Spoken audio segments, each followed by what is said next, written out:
Provence je snad nejopěvovanější kraj z celé Francie. Odjakživa byl nepřebernou inspirací pro básníky, spisovatele, malíře.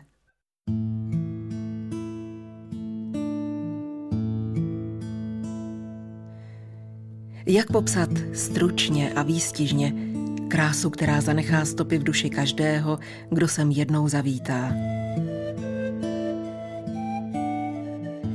Kamenné vesničky, obklopené nedohlednými vinicemi, provonělý vzduch tymiánem, rozmarínem či bazalkou, políčka fialové levandule, doprovázená za horkých letních dní koncertem cikád.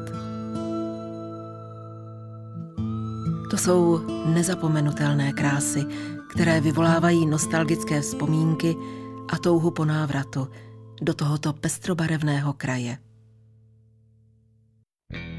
Impozantní Pont du Gard, klenoucí se nad řekou Gard, je pravděpodobně nejznámější stavbou svého druhu v Evropě. Monumentální třípatrový akvadukt je dodnes dokonalou ukázkou umění římských stavitelů. Byl součástí rozsáhlého systému vodovodů, které přiváděly vodu ze vzdálenosti 48 kilometrů od pramene Loire do města Nîmes, a to už před 2000 lety.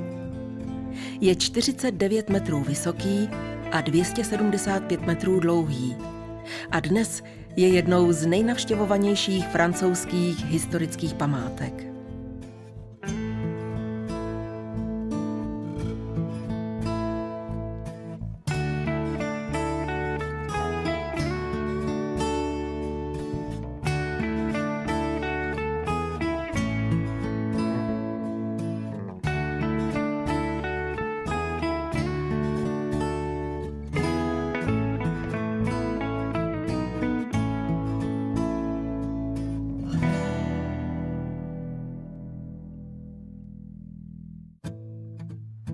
Bílí kamarští koně jsou prý potomci divokých prapředků z prehistorických dob.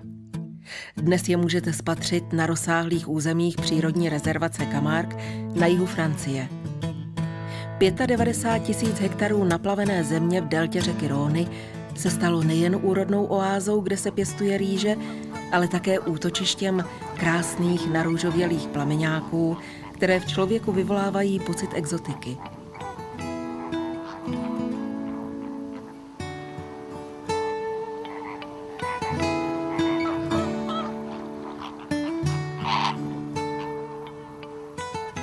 Nedaleko přímořského městečka Sainte-Marie-de-la-Mer se na plameňáky můžete dívat z bezprostřední blízkosti a sledovat jejich krásu až do chvíle, než se ladně zvednou a odletí.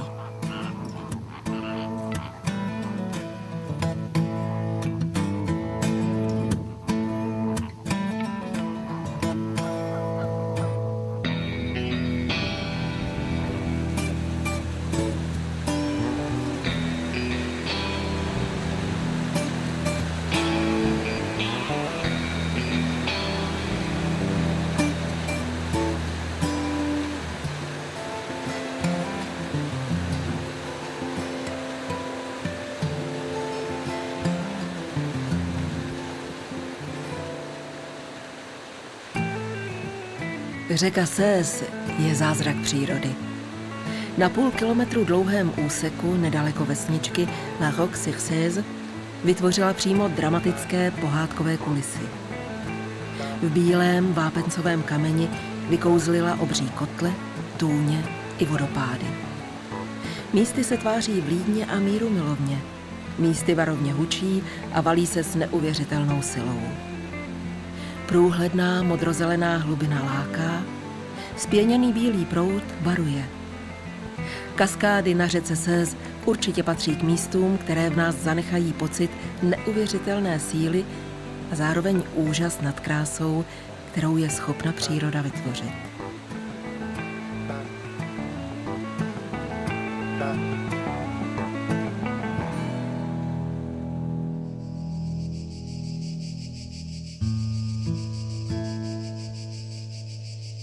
Tahle krásná slunečnicová scenérie jako by byla vytržena z malířova obrazu. Takový pohled těžko může zevšednět. A přitom stačí ujít pěšky jen pouhé 3 kilometry z Odabiaku a můžete obdivovat nejen krásy slunečnicových polí, ale i krásné okolí městečka Lysan.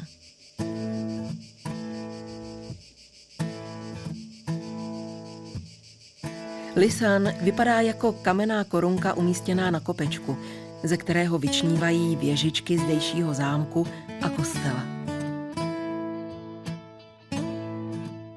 Při pohledu z hora se nám otevře krásné přírodní panoráma.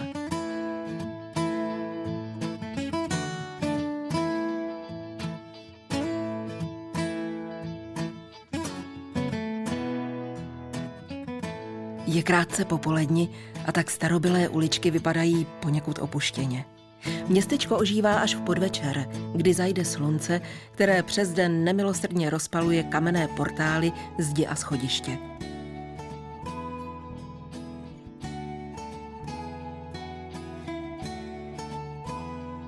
Chcete-li se nechat unést poklidnou krásou a barevnou provencálskou atmosférou, v městečku Lysan ji určitě objevíte.